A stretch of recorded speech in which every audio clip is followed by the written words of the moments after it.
This weekend, we're going to be kicking off a new series called Jesus. And we're going to get to that in just a second. But we just want to take a moment to share something that's happening within our church community here. One of the things that we believe is we believe that God calls people. And that was evident for me and my wife as we felt strongly God's call here to be a part of Lake Sawyer. You guys were looking for a pastor who felt called to be here. And the reality with calls is that when they are calls that lead people to us, they are causes for celebration. But the thing is, if we believe that God calls, then there become times and seasons where that call leads people near and dear to us away. And this morning, that's the reality. And so I'm going to invite Alan up to share just a little bit about what God has been doing in his and Jenny's life. Good morning. In the third chapter of Ecclesiastes, Solomon reflects on life, and he says there's times and seasons of life for all things. And a few years back, maybe many years back, when I graduated from college, I took my first ministry, and Jenny and I moved to a little town called Union, Missouri. And Union, Missouri is about 50 miles southwest of St. Louis, and we were there for about 10 years or so. During that period of time, we were newly married, and we hadn't started a family, but while we were there, we had 2 daughters, and it was a great ministry, and through the years, we've stayed amazingly close just because of the uniqueness of that ministry in our lives as our first ministry. Just a few weeks ago, we received a phone call from one of the leaders in the church there, and we were talking about passing of a family member in the church, and it was the original reason for the call, and then that kind of morphed into some other conversations, and finally, he said in the conversation, would you and Jenny be interested in coming back to this church and serving here in an interim ministry, because our lead pastor had left and we would like to do an interim ministry for a while. We kind of chuckled about it and thinking all those 46 years ago, really? And we prayed on it, we thought about it, and we decided to take that next step. And so we told them that we would walk with them through that and pray through that. And that's where the times and the seasons come in. Through the years here at Lake Sawyer, which has been a little bit over 10 years, we know that our lives are taking a turn, and that there's a time and seasons for our life in ministry. And we've thought seriously about what that would look like, and we have thought in the process a lot of things, and one of them was returning back someplace to the Midwest. We have a daughter in the Chicago area, and a lot of friends and family and connection of other family members there. And this just happened, as I mentioned, just a few weeks ago, and so we told them that we would come back and do that interim ministry. But we also want to let all of you know that in the time that we've been here, Jenny and I, we have come to greatly love this congregation and this church. And it has been a ministry that was definitely in God's plan for our life here. And we're grateful for each of you in your lives and in the ministry that we've experienced working beside you. And we want to thank the elders of this church and the wonderful staff that I've been able to be a part of over these years. You've been a wonderful group of people to work with. We appreciate you very much. And we know that God has got blessings ahead for you in your life. And we just urge you to remain faithful and steadfast in the labor of the Lord. And if we don't see you again, and our timeline is rather short, we are hoping to be there sometime around the first of the year, if not sooner. But so we'll wrap up our ministry here at the end of, officially at the end of November. Still be around trying to figure out how to get rid of stuff in December, and get on our journey. We certainly covet your prayers and your love as we do this, and we're grateful. So if we don't see you again, or if you're not in the St. Louis area again, we'll see you in heaven. Thank you very much.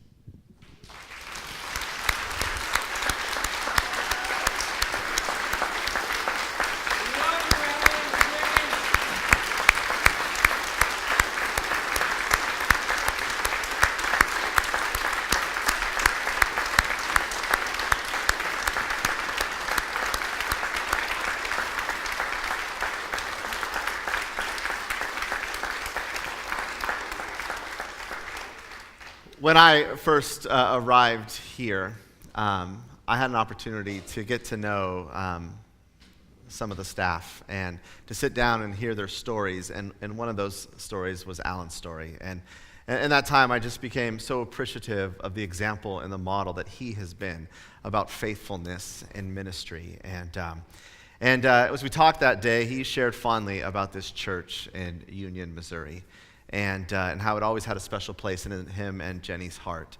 And I could tell that was important to him. And then last week when Alan sat down and told me that they had offered him an opportunity to, in many ways, come back home, I thought to myself, it is poetic. The way that God works, the way that God has woven the beginning and this last season of your ministry together. And I want you to know, on behalf of a grateful pastor, a grateful church, we appreciate so much you and Jenny and your ministry here and your influence and your steadfastness, and just thank you from the bottom of our hearts. We are grateful for you guys.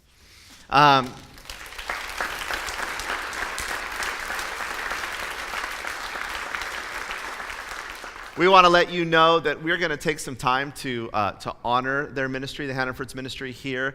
And so we're going to have a celebration on November 25th. It's a Sunday at 1 p.m. We'll do it pretty much right after this service. And so we want to invite you here to be a part of that, to say goodbye and to send them off. And as hard as it is, we know that God is going to use you guys to do amazing things at Union. And you have the right gifts and the passion to help this church in this season of transition. So we're so grateful again for you. Again, November 25th, 1 p.m., get it on your calendars, share with everyone that you know, because we want them to have a chance to say goodbye to Alan and Jenny.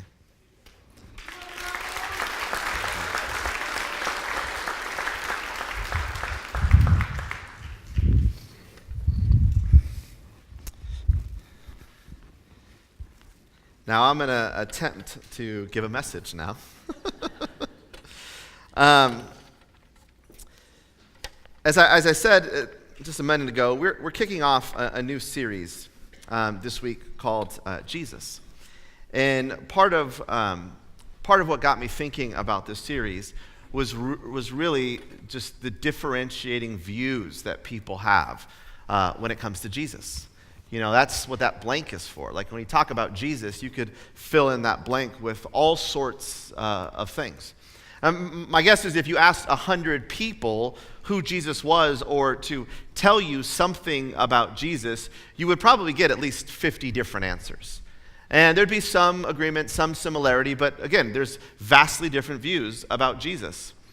There is a growing group of people in our world today, in America, who are religiously unaffiliated. These are people who didn't grow up in a Christian household, and so they grew up with really no perspective of faith, no history or background of Jesus. And again, this is a growing part of our country's population. And this group was kind of targeted with this question. The Barna Research Group, which is a faith-based research think tank, they went and asked these groups of people, about a couple thousand of them, the question, who is Jesus to you? And what they received back was just a myriad of answers, again, affirming that you would get so many different ways to fill in the blank. But I just wanted to share a few of them with you. These were sort of some of the common responses about who Jesus is, again, among religiously unaffiliated people. Sort of three popular beliefs. The first one is that Jesus was a real person. Now, for us, that might seem like that's obviously, like, yes, Jesus was a real person. We can agree with that. But the truth is, I don't think we realize how many people, when you don't come from a background of faith, this is not even like a foregone conclusion. Me personally, I've shared that I didn't grow up in a Christian household, and so I didn't, in the early years of my life, know that Jesus was real. Matter of fact, this is what I thought Jesus was. This is a picture here of a church in the city that I grew up in, Downey, California, and they had this tile mosaic of Jesus, and I literally just thought he was a piece of art. I thought maybe he was some part of that building. I didn't realize that in some time long ago that this man walked the earth. What I believed about Jesus at the time is that every once in a while, one of those mosaic tiles would fall off, and if you were standing underneath it, you might actually get hit in the head with Jesus. And the truth is, depending on your upbringing, you might have similar experiences. That it wasn't just known growing up that Jesus was a real person. But by and large, a lot of people in our world today, they can agree to that Jesus was a real person. The second belief is this, that he was a good man and nothing more. This is becoming increasingly common, especially among young people, that Jesus, he's a good man, he's a great moral teacher, he's a benevolent leader, but he's not Lord.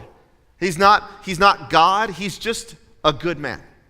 A third view that is pretty common was this, that Jesus was a revolutionary. Now the thing about that word revolutionary is it can have good and bad in it.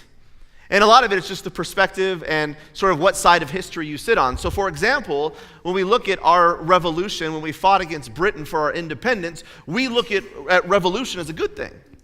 But yet in our world today, that we see that there are revolutions happening and there are power structures being overthrown. And at times we view those positively and at times we view them negatively, depending on what the perceived outcome of that revolution is. And most of these people, when it comes to Jesus, they don't have a positive perspective on revolution. That they see him as someone who disrupted the norms of the day, that tried to overthrow power, that caused chaos in people's lives. And that is a common perspective with Jesus. Now, none of this should surprise us. Because all throughout history, people have struggled with exactly who Jesus is. They've struggled with what to fill in that blank with. There's a story in the book of Matthew where Jesus gathers with some of his closest followers in Caesarea Philippi. It's an area that's the northern part of what we would look at as modern day Israel. And when he's gathered there, he's proposing the question to his followers, simply this: who do people think I am? This is what he says. Who do the people say the Son of Man is? Who do they think I am? What's their perspective? What do they believe about me to be true for them? They replied, some say John the Baptist, others say Elijah, and still others Jeremiah or one of the prophets. Literally, there is a ton of different views about who this Jesus person is.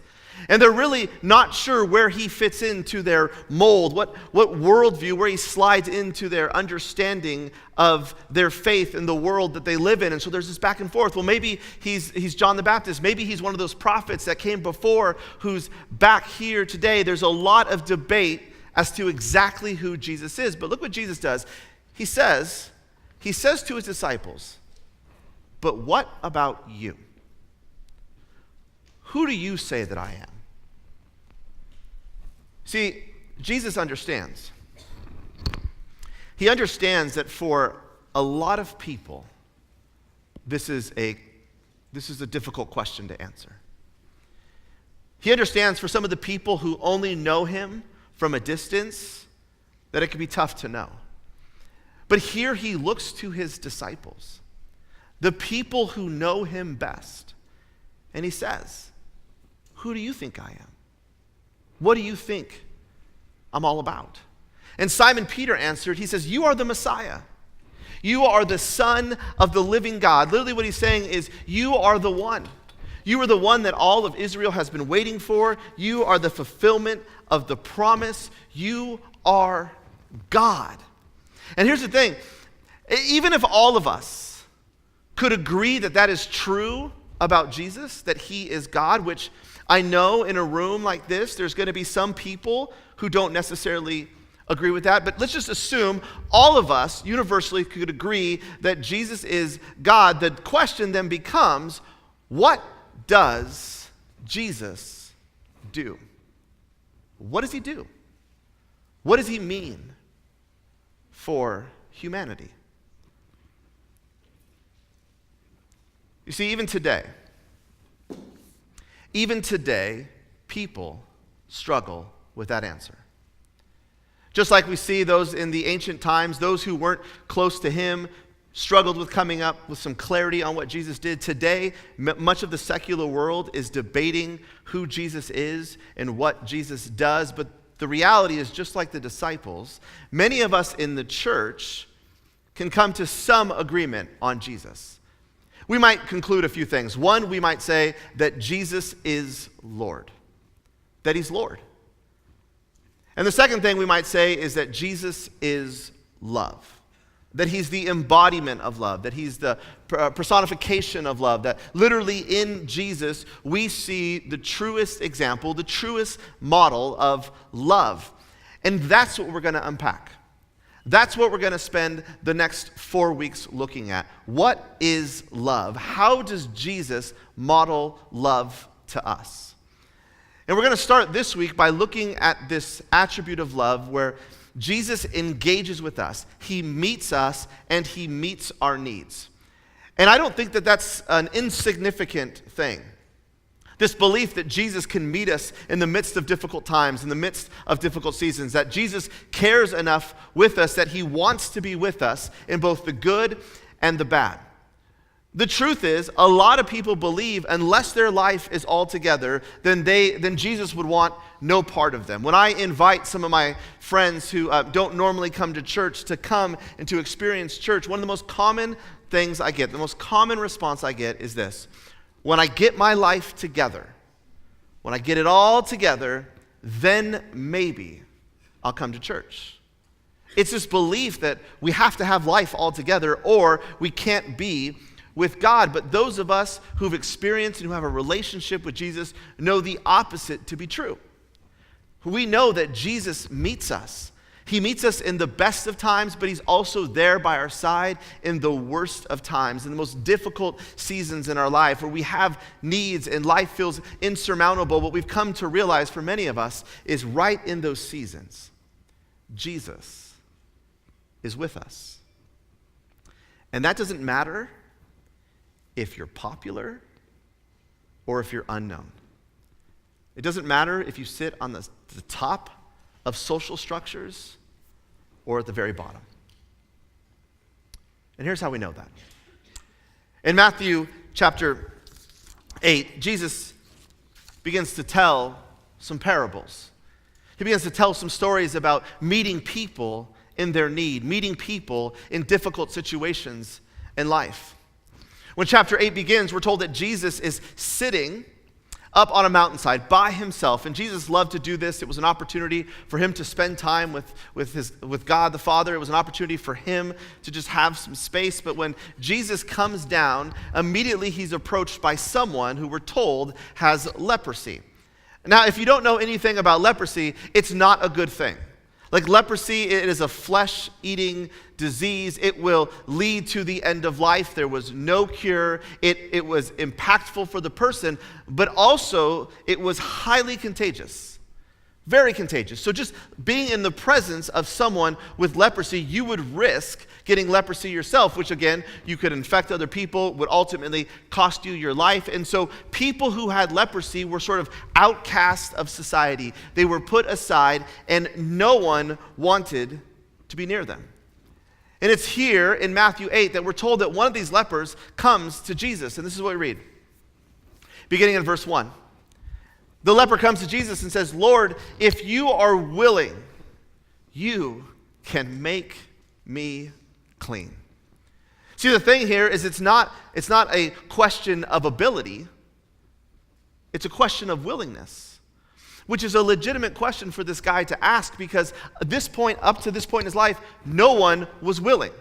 No one wanted to be around him. So he's saying, "Lord, if you are willing, you can make me clean." And then we read in the next verse is that Jesus reached out his hand and he touched the man and he said, "I am willing, be clean." What I love about this is Jesus sort of takes away any sort of misunderstanding.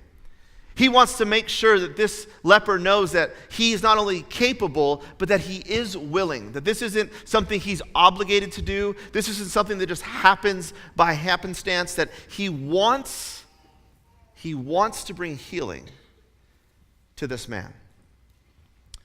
One other thing that we see in this verse that I don't want us to miss is the level of love that Jesus has. See, Jesus could have just said, you're healed, and the man with leprosy would have been healed, but Jesus doesn't just speak words. What does Jesus do? He touches him. This man has not been touched in years. In this ultimate act of compassion and love, Jesus touches him, and he says, I am willing, that I'm going to meet you here in your needs. Be clean. Then we're told right away, immediately, in that instance, he was cleansed of his leprosy. Here's what I love about this story. This story here, it reminds us that Jesus meets the needs of the people the world rejects. He doesn't shy away. He doesn't ignore this man. He does what no one else was willing to do. Now, right after this parable, we see another parable. We're told that there is a centurion who comes to Jesus. And the thing that we need to understand is centurions, they are important people in the ancient world. That they hold positions of status in the Roman Empire, that they are charged with overseeing a part of the army, that they have troops that they're responsible for. So this is a significant person, and we're told that this person comes to Jesus. And it shouldn't surprise us that he comes to Jesus, but it should surprise us at what he says. This is what the man says. Lord, he said. The centurion comes to Jesus and he calls Jesus Lord. That statement is an act of treason. Because as a soldier in the Roman Empire, it was clear who your Lord was. It was Caesar. He was the one who had all of your worship, all of your devotion. But this man looks at Jesus and he realizes that Jesus is Lord, that Jesus is the one who's rightly deserving of his devotion. And this is what he says to Jesus. My servant lies at home, paralyzed, suffering terribly. This man would have had access to the best medical care that was available in the empire. Best hospitals, the best doctors. It's safe to assume that he has probably gone that route. And he's tried to find a solution. He's tried to find some way to help his paralyzed friend, this person who is suffering terribly, but he's seemingly run out of options, and so he comes to Jesus. And he says, Jesus, would you do something about it? Jesus says to him, shall I come and heal him? Notice Jesus doesn't ask, should I heal him? Really, he's asking, how do you want me to heal him? The centurion replied, Lord, I do not deserve to have you come under my roof. Don't come over to my house. It's messy. I haven't cleaned up in a while. But just say the word. Just say it. And my servant will be healed. See, this centurion has such faith in the power of the word of God to meet this need that he says, just say it. And I know that it will happen. When Jesus heard this, he was amazed. He was blown away. He was surprised and said to those who were following him, truly I tell you, I have not found anyone in Israel with such great faith. Now, this is a subtle dig at the people of Israel. These are the people who have been waiting for the Messiah to come. These are the people that should look to Jesus and realize he is the fulfillment of everything that they have been waiting for. But the reality is, it's these people that are dismantling everything that he's trying to do. But this outsider, this centurion, he gets it. He understands the power of Jesus. And then Jesus said to the centurion, "Go, go. Let it be done, just as you believed it would." And his servant was healed in that moment. Just like the man with leprosy, the servant was healed in that moment. The centurion is amazing. He's a unique individual, that he's moved with compassion for someone that society said he shouldn't be moved to compassion with. And he comes to Jesus, and he says, "Would you do something about my servant? Would you help heal this person?" And he does. And if the first story told us that Jesus was willing to meet the needs, the people that the world rejected, this story reminds us that Jesus meets the needs of the people the world reveres. Now here's why that's important. And here's why these stories are so important. Because it reminds us that when it comes to Jesus, it's not about your position. It's not about your status. He isn't concerned with what you've accomplished or what you have yet to accomplish. Jesus is not concerned whether you're the kind of person that everyone looks to or if you're the kind of person that everyone looks past. No matter what your status is, these stories remind us that he sees you, that he knows you, that he understands your experience, and he looks past everything the world sees. And he meets you in the midst of those difficult times because he loves you. You see, here's what I know to be true. Jesus cares about your needs. He cares deeply about your needs. His heart, it breaks. It literally breaks for the very things that break your heart. And I realize for so many of us, this can be difficult. Because we tell ourselves, well, I don't really know if Jesus cares about my needs because there's been a lot of needs that I've had that have kind of gone unmet. Prolonged sicknesses, a job search that hasn't netted into a job, a relationship that hasn't panned out like we hoped it would. And we think, well, if Jesus really cared about our needs, then those things would happen. That we wouldn't be in these seasons where we feel like it's not happening. So we say, because it doesn't happen, because the sickness doesn't go away, because the job doesn't come, because the relationship doesn't get better, then that is evidence in itself that Jesus doesn't care about our needs. But the reality is, it's so much more complicated than that. But I want you to know, I understand that tension. I understand the reality of those seasons where we feel like our needs go unmet. In 2006, I got a phone call from my grandma. And she was telling me that my grandpa was sick and he was taken to the hospital. And my grandpa, he wasn't just any old man. He was my hero. He was my biggest supporter. He wasn't just a part of our family.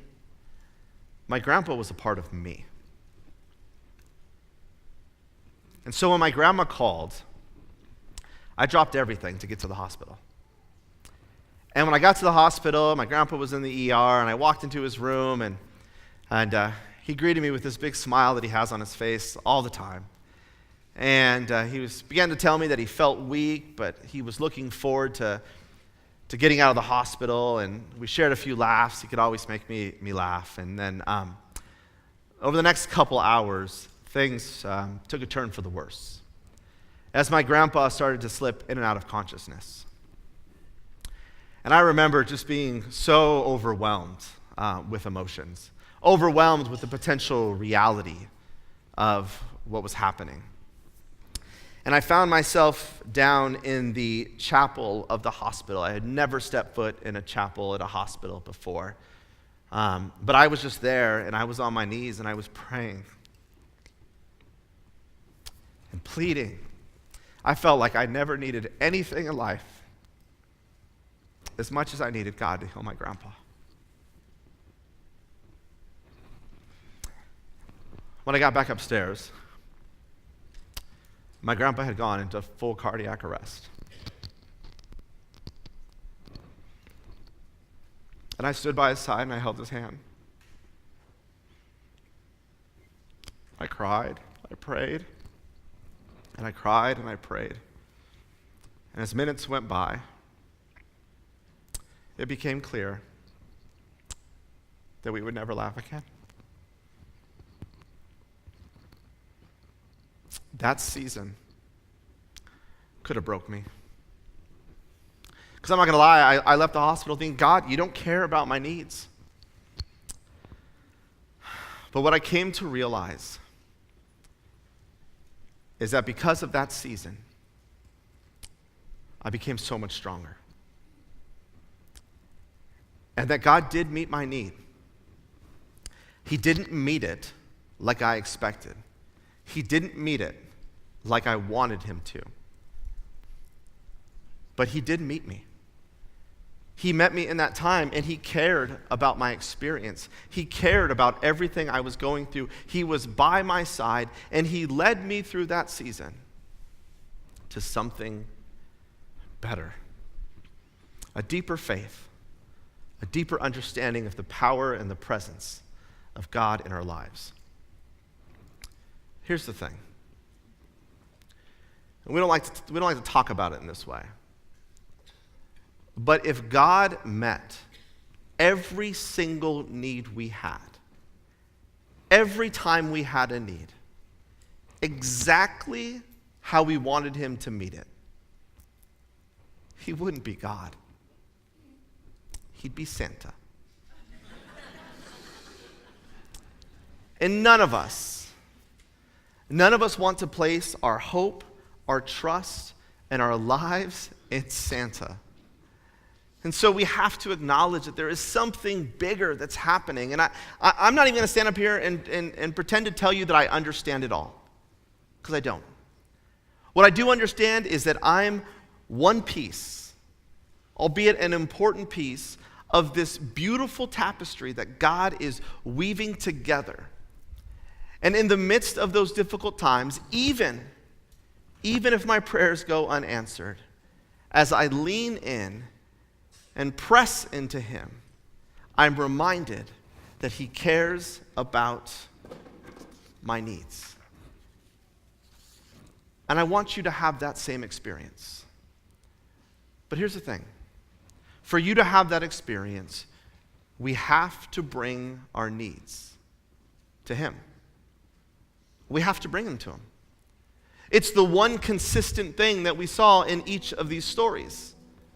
The man with leprosy brought his need to Jesus. The centurion brought his need to Jesus. As I sat in the hospital that afternoon, I brought my needs to Jesus. See, until we're willing to bring them to him, until we're willing to invite Jesus to meet us in these difficult seasons of life,